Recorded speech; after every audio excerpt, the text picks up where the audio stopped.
Welcome, welcome, welcome to Angels Don't Lie. I'm really excited to see everyone tonight. We're going to talk about hard stuff tonight. We're going to talk a little bit about trauma. We're going to talk about neuroplasticity. I said in my earlier post that my friend Sheree here is the queen of neuroplasticity. Yeah, I'm calling you that, the queen of rewiring your brain. Tiara on. Yes, she's got a tiara on. And why this matters, like, especially because we're going to talk about like abundance, the things that you are just regular things that you're hoping to receive in your life. It doesn't have to be just like fame and wealth. It can be like, a relationship, a healthy relationship. It can be like having a companion pet with you, or having things actually go in your direction, like a positive way instead of being negative. We've had an overload of energy with COVID, with the political climate, with the world the way it is. So we want to give you some tools that you guys can use and take away and implement into your life to really start noticing like, oh yeah, I'm doing things better. I feel better, and actually start to see that abundance come to you instead of a lack feeling. When she smiles at you, she'll say, angels don't lie. Angels don't lie. Let me introduce you. Are you ready? Okay. Yes. So here is Sheree. Sheree, I'm going to let you just take over and just tell them who you are and really why they need to know you. So my name is Sheree, and I am a counselor and a hypnotherapist, and I am kind of getting to be a little bit of a neuroplasticity nerd, I think, because it's something I like to talk about a lot. And so what I'm doing right now is I'm working with people on a lot of different issues, anxiety and blocks that they have in their lives. And like you were saying, Jeannie, like coming out of this whole COVID thing, a lot of people feel really stuck, and not really knowing exactly what to do next. Or maybe even knowing what to do next, but not knowing how to get from point A to point B, having blockages and stuck energy and neural pathways in their brains that keep them stuck in those places. First, let's talk about your area of expertise, because I know that you said you're a counselor and that you're doing this, but you have an extensive background of working. I do. With trauma. Yeah, I have an extensive background working with trauma. I worked for years with domestic violence survivors and sex assault survivors. That was a really big piece of my career. I also worked with the Department of Children and Families with the domestic violence piece, and also with the staff that were, the people that work in those frontline fields, they also experience a lot of trauma and a lot of stress and anxiety working in that field, and burnout too. So I have a lot of experience there. And then for the past, I guess we could say 10 years now, I've been working in the addiction treatment field, working with addicts of, any kind of addiction. And so I do have an extensive background in working with people that have some kind of history of trauma. I remember when I first met you, it was actually in Kathy Henkel's belly dance class. Yeah. We were at a belly dance class. I was just talking about that class. Such a great workout. Such a good workout. We did that class together years ago, so long ago. My kids were still little. And you were working at, in the domestic violence field. And I just remember like looking at you and your energy. And this is something that I do. I watch people's energy.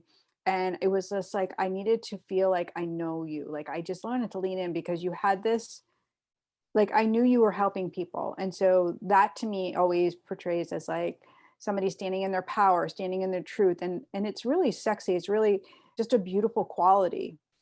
And so I loved leaning in and asking you questions. I don't know if you remember me asking you questions back then.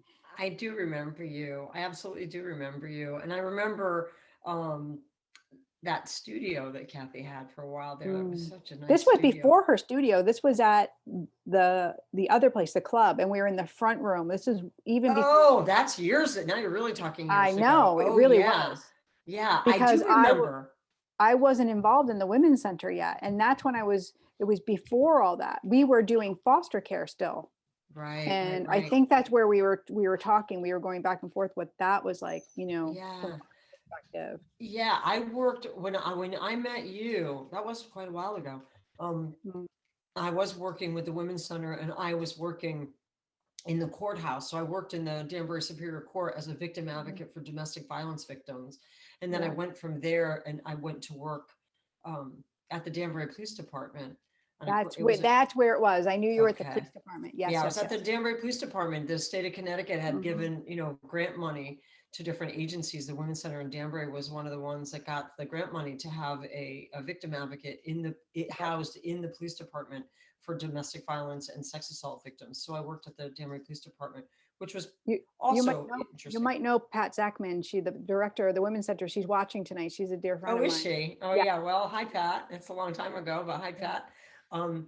Yeah, so that was an interesting. My years at the Women's Center were really, really good growth years. I can't really say that my years at the Danbury Police Department were my favorite part, Yeah. but I did learn a lot there, and It had to be hard. it was very hard. It was really, what was difficult about it really was trying to fit into the policing culture, being a non-police officer. So being a civilian trying to fit into a police culture was difficult and very challenging. And it was also it was traumatic for me, I have to say, because let's face it, at that time in our history, probably now it'd be a little bit more welcome, but then it was like, I was like 2004 maybe. It was just a climate of like, this is like cops, and cops have it's almost like a subculture, policing, and there's a good reason for that. But it was interesting for me to learn how to navigate it, and it wasn't always easy. And Well, there's a duality to everything, right? Yeah. So, there's a duality to being a good officer and to, totally. yeah, for sure. I know there's a lot of, and this is a whole different subject that we don't certainly need to get into, but because of my years at the police department, I understand a lot of the police mentality, the law enforcement mentality, and that it is really true. They have a very, very hard job. Yeah, Police talk about officers have a stress. really hard job, and Yeah. For better or for worse, they're just human beings, and they make mistakes. And some of the mistakes that are in the news are bigger than mistakes. They're horrendous things, and everybody is aware of that. However, I do also know that there's a lot of really good police officers. I got the pleasure and honor to work with some of them, and I found the same is true. Like even when we were when we were doing foster care, the caseworkers that we would have, there was a duality there as well, because there would, be these young, newly, graduated caseworkers that would come in and, like want to save the world, and they would have a lot of energy. And then you would have more seasoned one, and they were a little bit more aware of the non-movement in this bureaucratic system, not being able to really get things done. And there was a hierarchy, like you just had to, there was always somebody above you would have to call to get the things, the littlest things, like even to get an approval to bring one of the kids to the ear doctor was like jumping through 1,000 hoops. I was on the phone. I just remember like forever. That's what I was doing, advocating all the time. Yeah. It was an interesting climate and culture, and I'm happy to say I'm still good friends with a couple of the officers that I worked with, and still communicate with them regularly. Not even on Facebook, like really communicate. Yeah. They call me sometimes on the telephone, like in the olden days, and yeah. So now like you're in this new space of working with the neuroplasticity, and you're a girl who's worn many hats, similar to me in the past, where I was like doing all these different jobs. I know you've done massage therapy, you've done, I don't even know all the things you've done. Yeah, I mean, I worked at the Women's Center a long time. I was one time, a long time ago, you probably don't know this, the only woman on the second shift in a textile mill. No. Yes, when I was 19 years old. Can you imagine? 19 years old, only female in a textile mill on the second shift. Yeah. That was an interesting gig. Yeah, I've managed restaurants. I've worked in an advertising agency.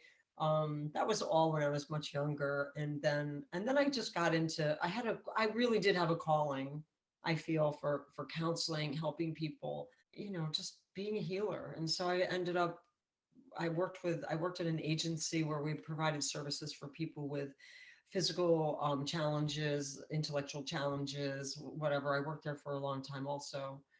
And then I went from there to the women's center. Now you worked in you were saying like with drug and alcohol and addiction. Yeah. And Yeah, so I segued out of the women's center. I went to DCF in New Haven. I was there for a little while. I learned a lot there too. It was just really, honestly, it was just too long of a commute. It was an awful drive every day. So I left there. Well, this is an interesting thing. I became a master gardener, and I gardened. A master gardener. Yes, a master gardener.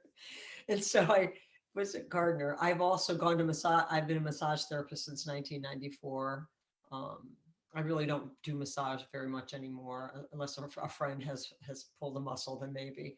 And I'm a Reiki practitioner, Reiki master. I don't like to say that; it sounds kind of weird, but I've been in the whole Reiki thing and always drawn to healing. I've always been drawn to more holistic and esoteric, therapies and modalities. I've always liked to see the balance. And so then I went to work addiction treatment center and worked there for quite a long time. And now I'm working at another one that's pretty local. I worked there 3 days a week, and then I started a private practice because in the meantime, I went to a hypnotherapist to deal with an anxiety issue that I was having. And I've been to therapy, regular therapy, and I've taken the medications and I've taken all the herbs and I've gone to all the healers and I've done all the things. And even though it was better, it just wasn't, it was really getting in the way of some of my peace and happiness in life. So, Does that, right? Who it can does. relate? Like, guys, anybody can relate to that anxiety, like really interfering with your everyday. Let me know in the comment section, because that's a big deal, right? It is a big deal. And, we think about anxiety, like I used to think, panic attacks and anxiety, like, oh my gosh, that's terrible. Like who gets that? But really, it's like the number one thing that takes people to therapists is anxiety and then depression. Right. And they usually go together too, anxiety and depression. Absolutely. Yeah. And so I went to a hypnotherapist because there was just a specific thing that I wanted to do. And it was that I wanted to go to Costa Rica on a trip. And I had to fly a lot. Now, I'm not really afraid of flying, but there's other anxieties that go with flying for me, like being closed in, being out of control, all these things. So I was like, I've got to go on this trip. I'm dying to go there. So I was like, I'm going to try hypnosis. So I found this really good hypnotherapist and I worked with her. And I went to Costa Rica and I flew 7 times in 8 days on planes from the jumbo jet to the 4 or 5 seater where the windshield is right here, and if you stop and start looking at the bugs on the windshield, you can get a little freaked out by it. But I had no problem. It was like I felt cured, and I was like, oh, there's really something to this. It's not magic. There's something that goes on here. And so I just got really interested in reading about hypnosis and the neuroplasticity of the brain. And then, of course, if you've seen What the Bleep Do We Know, or any of those movies about that are really about brain science, or read any good books like by any of the neuroscientists that are out there right now doing all this really cool stuff and cool research, it just became really fascinating to me, knowing that there's science behind this stuff. Because I do like to hover between the esoteric and the not so much. And so I do like to have things be a little, fact-based or evidence-based, like, this works because, and I do like to have some scientific, I don't want to say proof, but some scientific knowledge about the process, even if it's a metaphysical process, or even if it's a spiritual process. I want to also know about, well, what's the science part of that? So interesting. Like for me, like I will look at the science only to have a confirmation of, like, or it'll be brought to me. Like I started working with clients on, healings in a certain way, but it really was neuroplasticity that I was kind of leading and guiding them through. And I really didn't have any clue to that's what it was until the angels brought in front of me that Dr. Joe Dispenza. Oh, And I started, my hero. I know, and I started leaning into, the way he teaches the meditation. And I was like, oh, my Lanta, like this is exactly what I've been doing. And so then I would go a little further to see, like, I do it in a completely different way and I don't need the science, but I loved him explaining it because then it just really brought this beautiful confirmation through that this Yeah. is exactly what my clients need. Somebody is asking, Doreen is asking, does the hypnotherapy cure you forever or will the issues you are dealing with come back? That's a great question, Doreen. It is a great question. I love that question. And Yes. I have a great answer for that question. Go.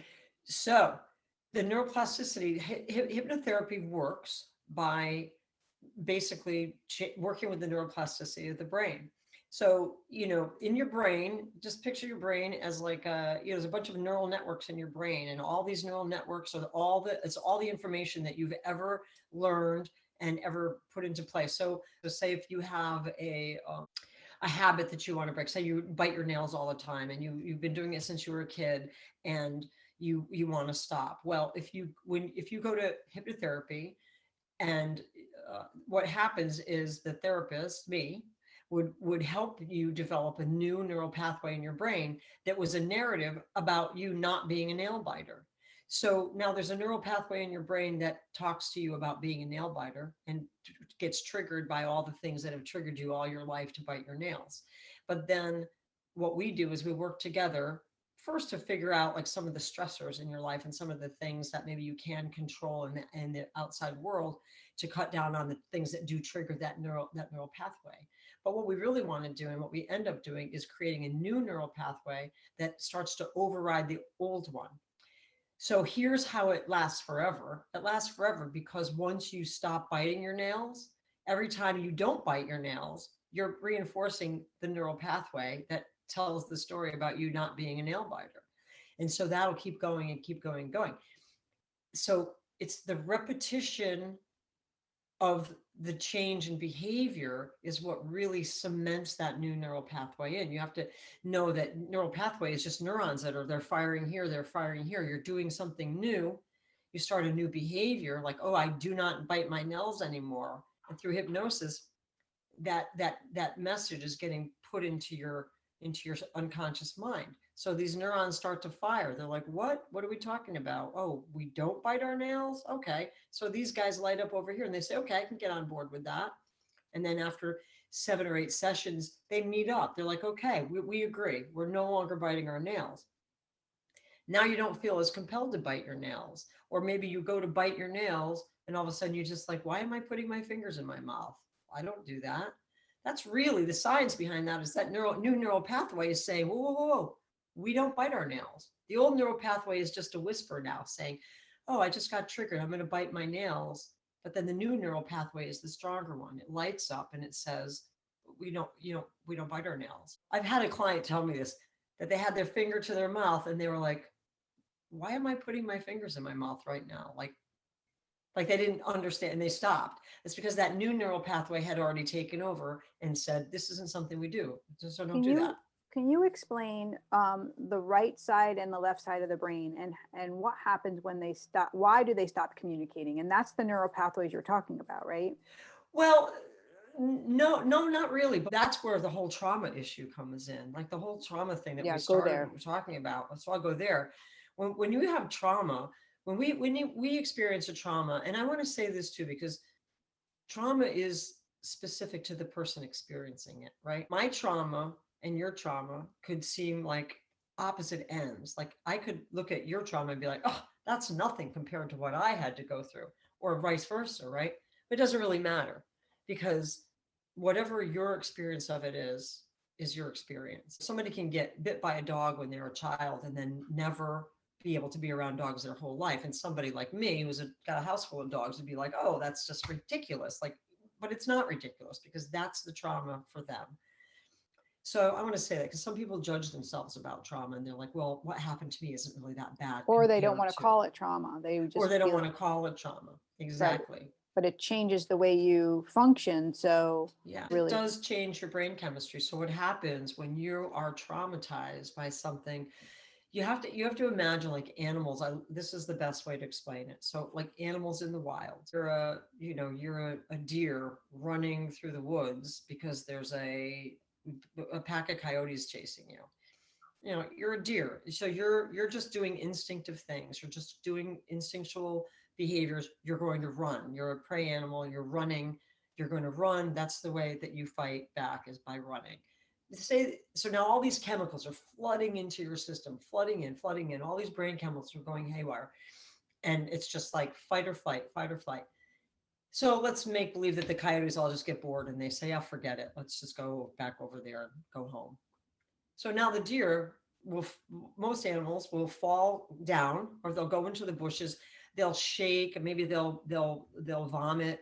They might, lose control of their bladder and their bowels. They might pass out on the ground, and they'll shake and quiver and shake and quiver. And then after a period of time, they'll get up and they'll shake themselves off and they'll get on with life. We don't do that, say. Now, if we could do that, if we could react to trauma in the moment of trauma, but for us as human beings, it's not usually a fight or flight, it's a freeze. So humans, it's fight, flight, freeze. Animals, it's either fight or flight, unless you're the very smart possum, which also will freeze. But that takes an incredible amount of energy. what you're talking about is what's also referred to as like regulating, self-regulating, like Yes.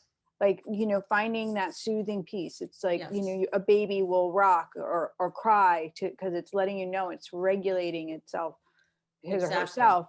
And we do know it instinctively, but then we move away from it, and then we deny ourselves that self-regulation. So then we lean into things like maybe drinking or, addictions. That's where they come on, correct? Exactly. And so what happens in that time of trauma is the two hemispheres of the brain, they basically stop communicating. They stop communicating. Yes. And so then, unlike animals, we don't shake it off. We don't immediately process that trauma. We don't immediately. Maybe we'll cry, maybe we'll scream, but most of the time when we're in a trauma situation, we're frozen, and we're either the victim of the actual whatever's going on, or we're the witness to it, and we're frozen in time. And for a lot of people, when they experience trauma, they actually dissociate from their body. It's almost like they get outside of their body and become the observer. And it's really a disconnect of the hemispheres of the brain. And so we can be aware of our trauma, and we can go to therapy, and we can talk about our trauma, and we can talk about it and process it. And that's important. And I definitely support people going to therapists and seeing counselors and getting to the bottom of what's going on, like getting to the bottom. If there is trauma, getting to where did this come from? Like, why do I show up this way? Or why do I react to certain things this way? Why do these things trigger me? It's certainly helpful to understand what happened and to start to process that. However, from a science point of view, when you're talking about the thing that happened and you continue to talk about it and talk about it and talk about it and talk about it, what you're really doing over time is you're taking that neural network in your brain that experienced the trauma and is holding on to that trauma story, and you're reinforcing it. You light up that neural network, and the more it lights up, the more it wires together. That's the question she's asking. Should someone start with counseling first to deal with the trauma, or should they start with hypnotherapy? Which comes first?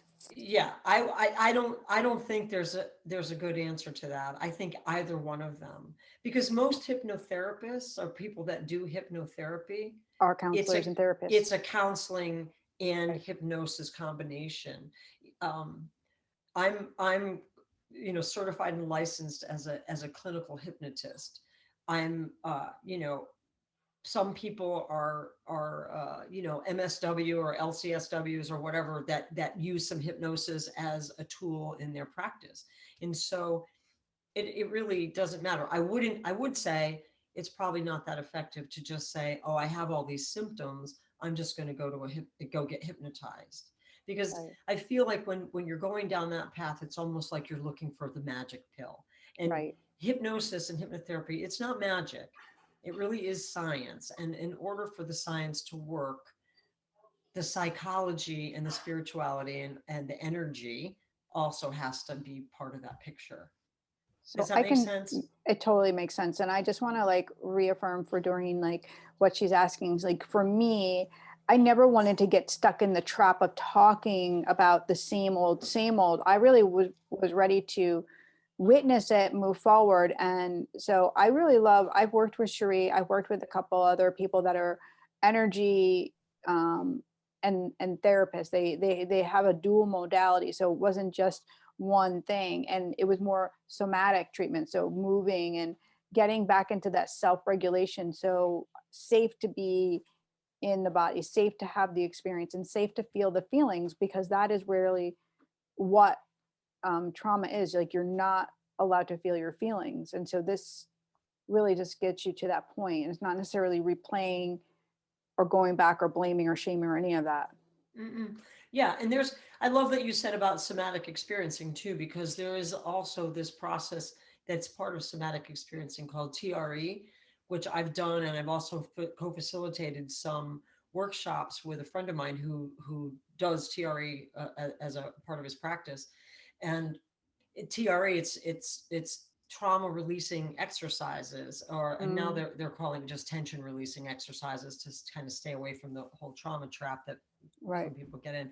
But it's a whole series of uh, physical movements that are designed to exhaust major muscles in the body. And when you do it, it's a little freaky, because you basically end up lying on the floor, and if you've done it full on, you just end up shaking and trembling, and your Mm, legs are going crazy. When the first time I did it with this guy, I couldn't, you can't stop. Like, they're just, it's like you're flailing yeah. almost on the floor, and it feels crazy, but it feels good. And when it finally stops, like your body finally settles, that's what you would have done Yeah. had you been fight or flight, in your trauma, whenever your trauma happened. And if you were an animal, if you were in your animal brain, that's what you would have done. But because we have this great big frontal lobe, we shame, we have guilt, we have judgment, we have all these other emotions that come in and get involved. When if we could keep it super simple, we would be like the animals, right? Mhm. And but we're not. So these trauma releasing exercises, it kind of mimics and it helps the body energetically release what's being held in the tissues.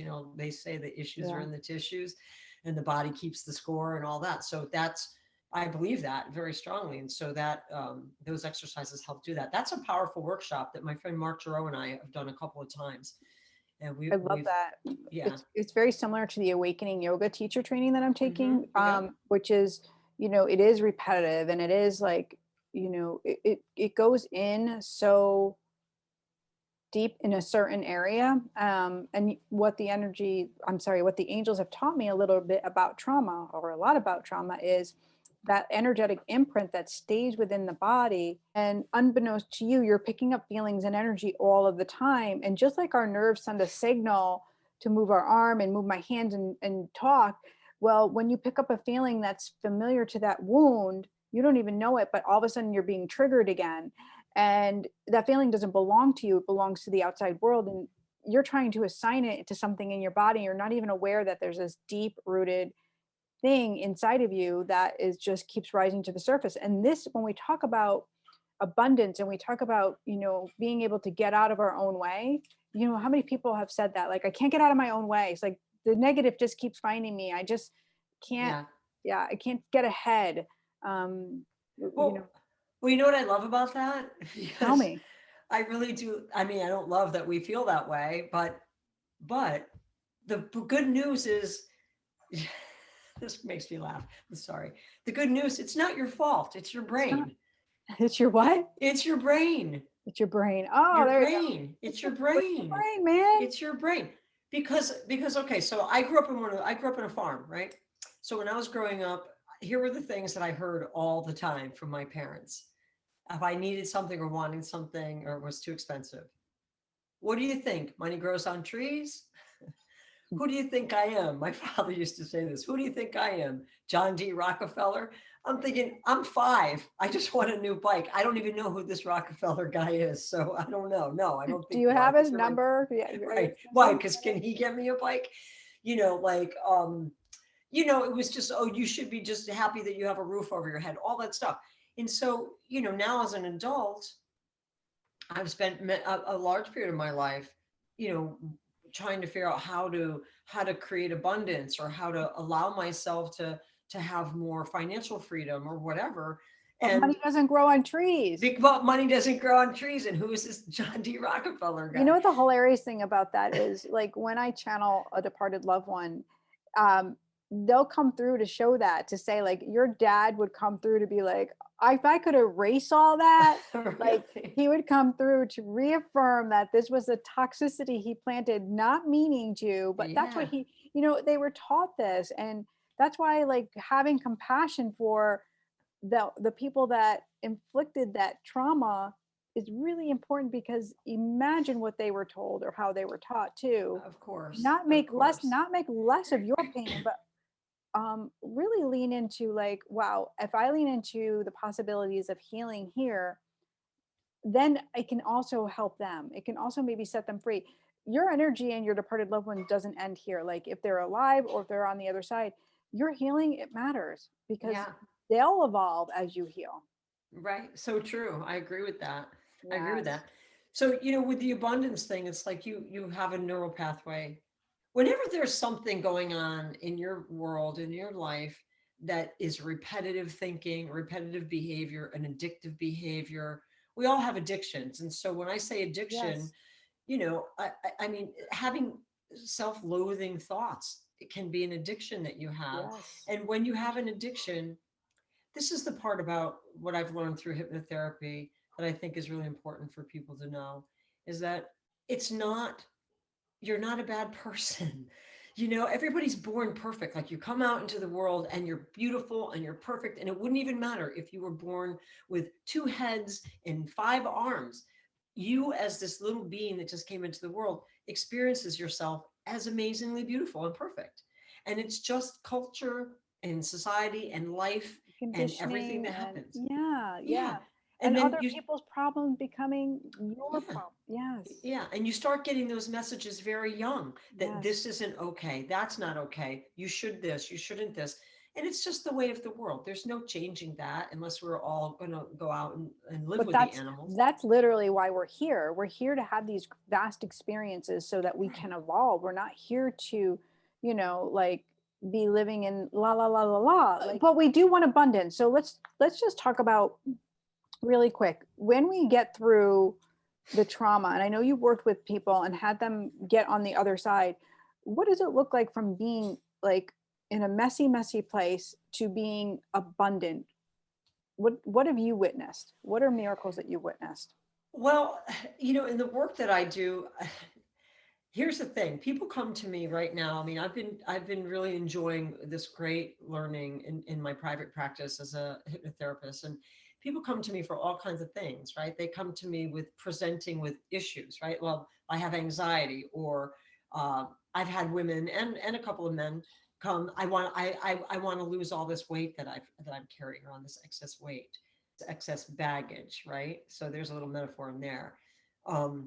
Or I've had people come to me with different addictions, or eating problems, or smoking, and porn, whatever. But the thing is that underneath all of this stuff, I'm finding that underneath it all, there is some kind of trauma. There's some kind of stuff that they're holding on deeply to. And because of the trauma, usually the stuff that they're holding on so deeply and so holding on to is feelings of not being worthy, not being valuable, not being lovable, not being necessary, not being seen, not being heard. And so as soon as they can get, and that's what I'll focus on. You come to me and tell me that, oh, you want to lose 50 pounds. Okay. But 9 times out of 10, there's something underneath that 50 pounds that you're protecting, right? It's not about the weight and it's not about the food. So if I can work with you, or you can work with someone or work with yourself to get to the point of more self-loving thoughts and beliefs and behaviors, then all that other stuff that shows up as a symptom is going to take care of itself. So that's the beautiful stuff that happens. I have a young woman, and I'm actually going to post, she sent me her before and after picture of the work we did together. And, she came to me with weight issues, and I've known her a long time, and she's had weight issues since I've known her. And, and, and she came to me when she was ready, 100% ready. And she even stalled a couple of times. She was like, I'm going to come. I'm not coming. I'm going to come. I'm not coming. And then when she finally called me one day, she said, I'm ready. I'm coming. I've got the money. I'm ready. I'm motivated. I'm going to do this. I want to do this with you. She came to me, and of course it wasn't about the weight, and it wasn't about the food. It was about all kinds of trauma from her childhood, and all kinds of anxiety that she had developed because of it. And to see her now compared to the way she was when I do post this picture, I just haven't done it yet. She sent it to me out of nowhere. She was like, I want you to see this. Because, when you work with somebody, you don't see the changes immediately because you're seeing them every week. And so you're like, oh, you look great today. Or you look better today. Or how are you feeling? Oh, you seem better. But it's like a day and night picture, miraculous picture. Not just that she dropped all this weight that she was carrying around. Another metaphor, by the way, dropped all this weight she was carrying around. But her face and her just alive, vibrant, like you could tell that baggage from the past, once it left, then the weight release was easy. The weight just went along the way of it. And so I think the things that I've gotten to see, and even working in the addiction field, and not even with hypnotherapy, just working with people with really bad, life-threatening addictions, it just seems like to me the moment that they actually start to get and understand that they're worthy people, that it's not their fault. And when I say it's not their fault, I don't mean to imply that it doesn't mean you don't take responsibility for whatever. You take responsibility, be accountable, but it's not something bad about you that made you become this person, made you become an addict, an addicted person, or made you become a person that struggles with weight issues, or made you become a person, that's not what's defining you. Those are just symptoms of something that's deeper, that once you get to that and can find this self-forgiveness first, then you can move on. So to me, that's the miracle. I guess it doesn't sound all that miraculous, but I guess I think it depends it on does. how you look at it. Yeah. Yeah. And, it's interesting. There's so many pathways that we can go on for our own personal healing. And, whenever someone comes to me, I love what you said. Like they say they want this one thing, like they come and they're like, I want to hear from this person. And they have a kind of what the angels will show me as like an agenda. I get this like view of like a checklist, and I'm like, oh, okay, they got an agenda. And I just lean into, like, depending on how firm they're set in that agenda, like if that has to be their checkoff list and they need that, we'll do it. But if they're open and there's a pathway into the peen, they're going to bring me and they're going to be like, okay, just bring her around this way or him around this way. And then we're going to get to the big healing. And it's literally amazing, because if they are open, God will give them what they need. Yep. Not always what they want, but they will leave with way more than they expected. Like I said, there's so many pathways to our healing that it doesn't take, one session or one thing. It has to really light you up. And like, I know a lot of you are writing on here that this, like Doreen is really messaging, like this hypnotherapy has been really incredible for me. Like working with Sheree was perfect magic and came at a really good time. Like, I don't think I could have done it at an earlier time, because I would have been, I think, more resistant to it. Mm-hmm. Yeah, I think when it comes to you and when you feel it, lean into it. Yeah, I totally support that. I've learned, of course, too, this past year, I've learned, and I'm getting better at this.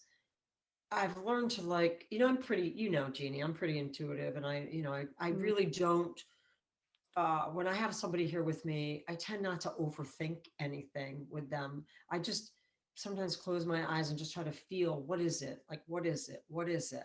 What is it? And I usually can get to it. And with that person. And I'm also learning that when people aren't ready, they're not ready. And I won't take them as a client. You know, it's like if I have a sense that they're really not ready to I don't want to say do the work, because see, that's the other thing with hypnotherapy. It's not work. It shouldn't be work. It just should feel like an openness to discover things, right? To discover things and to embrace the change. And so I know you and I had talked about that we wanted to talk a little bit about, you know, maybe the law of attraction and spirituality and hypnotherapy and how they all kind of roll together. And I feel like it's helpful for people to understand that there's all kinds of things at work all the time, right? And so, there's forces that we don't understand, because if we did, then we wouldn't have any questions left, would we, about life and what's the purpose and the meaning of it all. And so, there's something, there's a force, there's God, there's higher power, there's guides, there's whatever is going on. And then there's your brain, and your brain is part of it. And so the science part is always so fascinating to me, that there's also this thing happening in your brain, and everything works together. So what you believe to be true, you create a neural pathway and a neural network in your brain. And once you have that belief system, if you learned something when you were a little child, if you learned that you were unlovable as a little child, maybe you just had a bad situation with, maybe you lived in foster homes, or, maybe, whatever, maybe your parents died, or who knows. And you felt, you had this this neural network start in your brain that you're not lovable, you're not worthy, you're not valuable. And that neural network keeps getting reinforced throughout your life, and so by the time you get to a certain point in your life, you're making poor choices, and you're very unhappy, or maybe you've got addictions or whatever else. You're trying so hard to make things happen. Like, there's so many people that I know that are trying so hard to make more money and find freedom and peace, and create something, or create a big a business, or whatever, or just attract a mate, or what, all the things that you said in the beginning of this.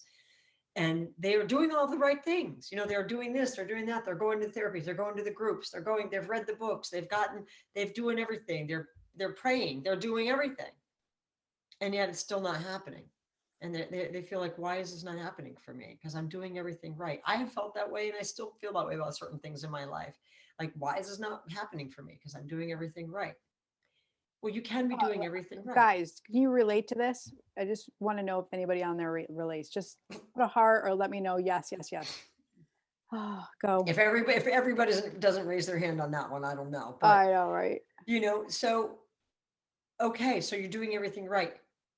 And probably one of the things that you could do more right is to get out of that lack mindset, is to get out of that neural pathway that you picked up when you were a child, or somewhere along the lines. It says you're not worthy, you're not valuable, or like me, money doesn't grow on trees.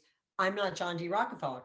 There's a neural pathway in my brain that lights up that says those things to me. I'm not even aware of it anymore.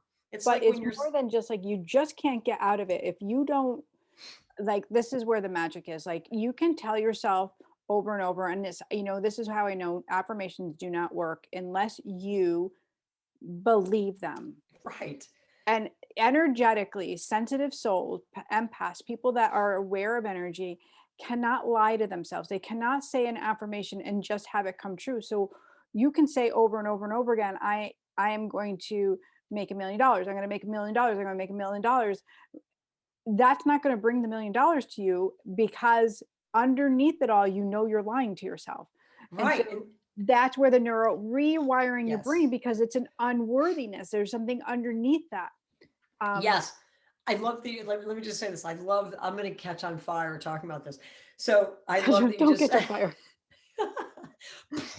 I love that you just said that, because that is the thing. So because you know that you're lying to yourself. So there is the energetic piece, right? Yes. Energetically, you know that you're lying to yourself and it doesn't feel right. Mhm. What did we talk about today? Insides have to match the outsides. That's right. You know that you're lying to yourself. And so here's the other thing. Your brain is like a computer.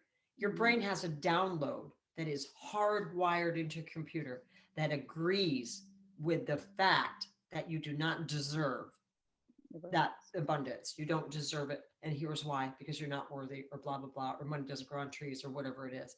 And so you can say the affirmations, and you can, it's like you'll say the affirmations, I am abundant, I'm abundant, I'm abundant. But everybody that's listening and everybody that's not listening knows that if you know that you're lying to yourself, a little voice comes up in the back of your head and says, no, you're not. No, you're not. Right. No, you're not. And so when that little voice comes up and says, no, you're not only is it coming from that neural network that's already there that says not deserving, not worthy, not valuable, not getting it, not having it, money doesn't grow on trees, but it reinforces it. Exactly. Yeah. And so you're stuck there. So that's why this work is so effective. So just a couple of things. Okay. So Doreen is saying, like, is it effective even when your trauma is still living and affecting your life? Yes. Yes, yes, yes. Samantha is saying this is so profound and and she's beyond grateful for both of us for sharing this wisdom and unconditional love. And they're like, holy moly. Oh my God. They're like, yes, yes, yes. This is like totally like leaning into why do we feel what we feel? And you're not wrong for feeling it. You're not wrong. And this is the other thing. I was telling you about Oprah's new book, which is, it's actually really profound and a really great, like if you want to learn more about the science of neuroplasticity, first look up Joe Dispenza. Absolutely will explain it all. Watch his videos, YouTube, he's amazing. But this book, What Happened to You? Is really leaning into like these things happen to you and they're real. Don't deny them. It's okay. It's not about shaming or blaming. Again, it's leaning into recreating a positive new neural network so that you can have that abundance, which is to feel better, to feel free of that pain, physical pain, mental pain, that anguish. How about like not sleeping? I know so many people, so many clients I've worked with that don't sleep. They aren't sleeping. I was one of those people. I was not sleeping at all before I started this work. It was like last November I started, and I was having such a hard time. I was blaming it on menopause. I was blaming it on, the glass of wine I'd have here and there. Literally, I just was a mess energetically. Yeah. And sleep is so important. And I never realized that myself until I've read a lot of this stuff about neuroplasticity and gone to trainings and things, and sleep is so important. And most people don't ever get enough of it, like 8 to 9 hours a night. And some people think 8 hours, I'm lucky to get 4. And you're like, but you can't sleep if your adrenals are fatigued. You can't sleep if you have, all of this hot mess going on inside of you. And that all affects that vagus nerve. And that too is another issue. Like once you work with this neuroplasticity, once you work with rewiring, all of a sudden that's the somatic healing without even knowing it. It's calming that vagus nerve down, which is going to calm down your nervous system. It's going to stop that always being in the fight mode, like fight or flight, fight or flight. Oh my God, oh my God, oh my God. And, I literally had like no cortisol in my body. My naturopath was like, this is dangerous. This is so low, like on the verge of like having to do medication. Yeah. This is what saved my life, honestly, like leaning into doing this cool somatic work and coming back to myself and leaning in and not worrying that I was going to hurt somebody or cause like, that's where I was like, I don't want to look at it. I don't want to talk about it. I want to just be a good person. Yeah.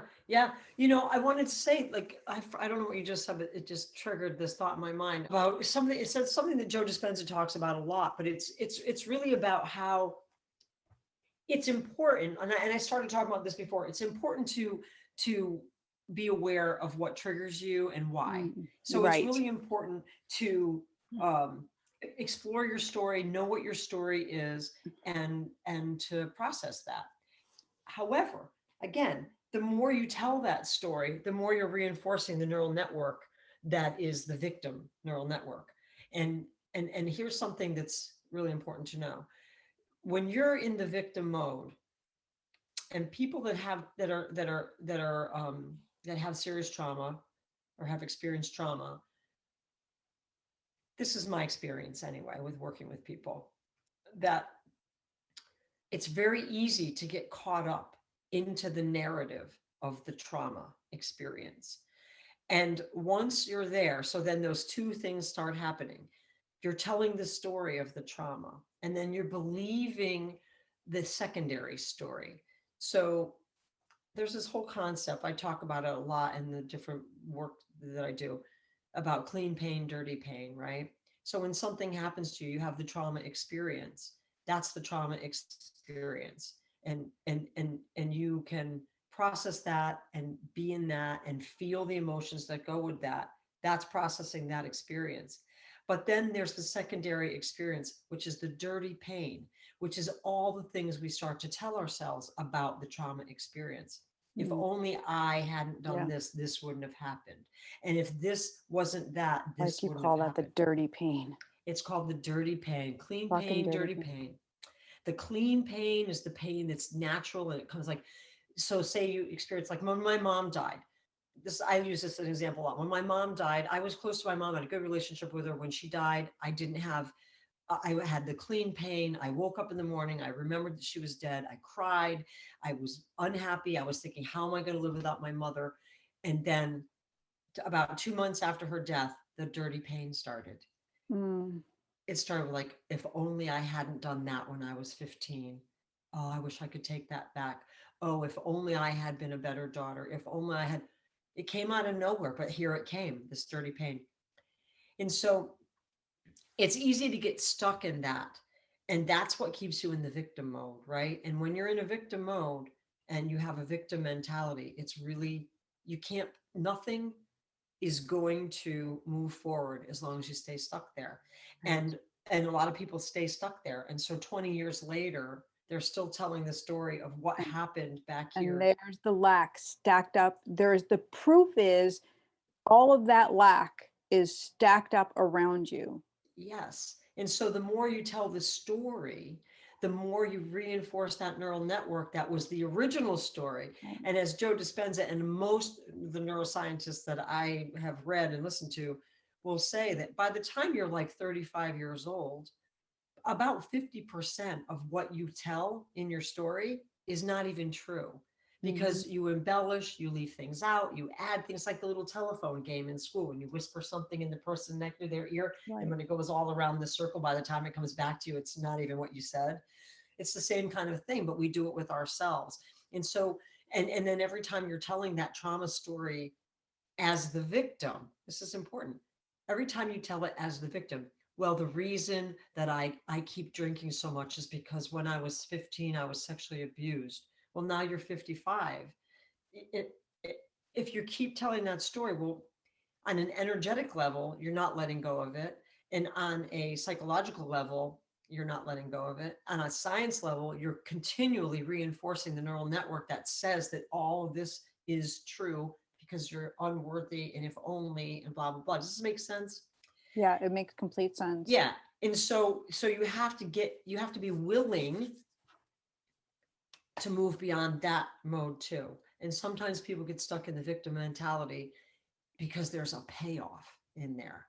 And so you see, that's even if it's a negative reward, yes, you've taught yourself, or you were taught and you just took that on, that negative reward is your worthiness. Right. It's better than no reward.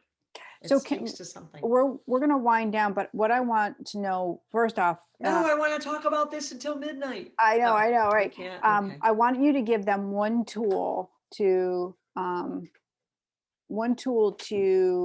walk away with tonight, and then give them how they can get a hold of you.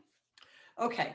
So I get a lot of folks that come to me presenting with anxiety as their number one thing. And when you think about anxiety, I'll make this quick. When you think about anxiety is mentally thinking about or worrying about things that haven't happened yet. And if you don't think that's true, then if you think, well, because your body, the body becomes the mind, and then the body starts to react to things as though they actually happened already.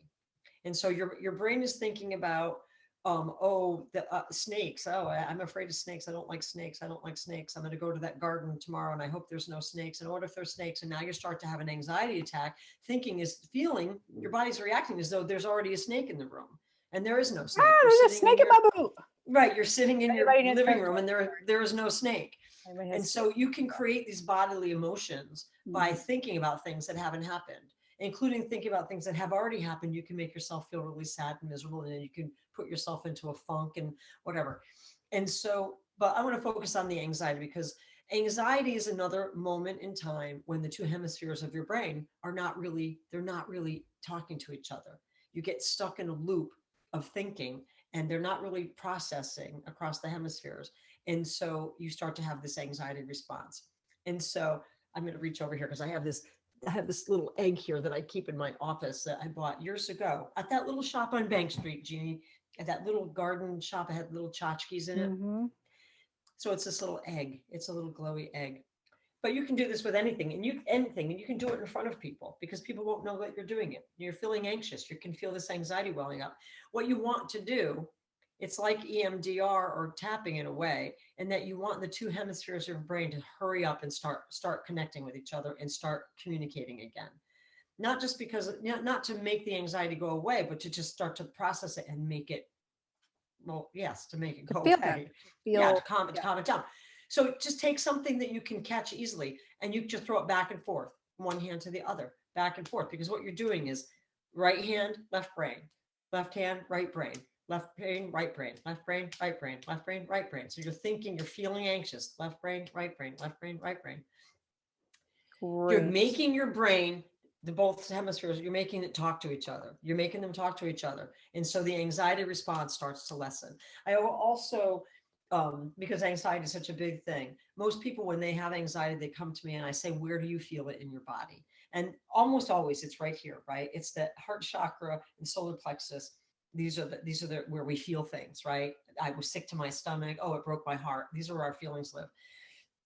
And the gut is like the second brain, or even better. And they usually make a hand gesture. They'll say, oh, I feel it coming up this way. Or, oh, I feel it right in here. So I tell them, and this is something everybody can do. Other people, if they're watching, they might wonder, what is she doing or he doing?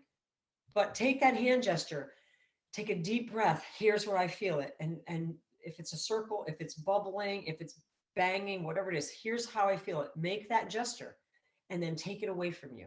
Put it over here. Because energetically, see you later, bye-bye. Energy over here, bye-bye. And then reverse the direction of the hand, or if it was bubbling up, bubble it down, bubble it down, bubble it down, bring it back, and then just pat yourself in the chest. Take a deep breath.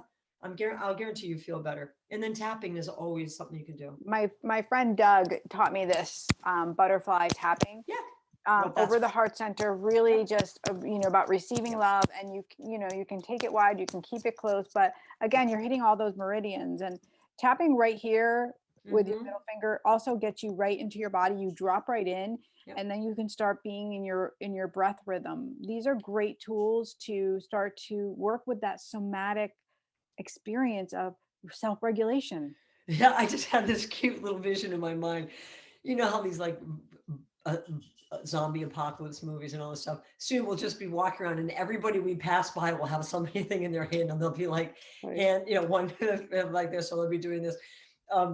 And this also is the right brain, left brain. You're asking your brain to engage on all levels and to have those neurons firing across the synapses. And the other thing I would leave people with is that I think is so important, that I want everybody to understand, is there's no other way to say it. Like, yes, you may have all these things going on in your life, and part of it is just not you. It's your brain. It's your brain. Your brain is like a computer. It's not some brilliant thing going on in there. It's a computer. It downloads information and downloads it and downloads it and downloads it. And after a while, some of that information is completely irrelevant to your life and disruptive to your life. And the only way to get it out of there is to not unprogram it, but to download a new program that your brain will go to instead of the old program. And that is simple science, and it's fascinating. It's fabulous. And can be life-changing. Yeah, listen, you were taught to be you were potty trained, right? So this was the same thing. Like, you learned something new, and now you're walking around as an adult without diapers, which is, well, maybe you are, but depends on how much older you are now.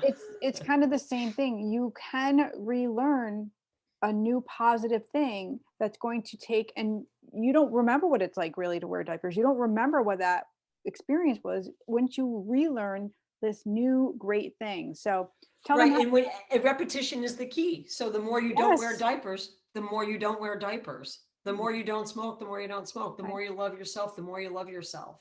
Yeah. It's simple. Okay. So tell them how to get a hold of you. Okay. Here's how you get a hold of me.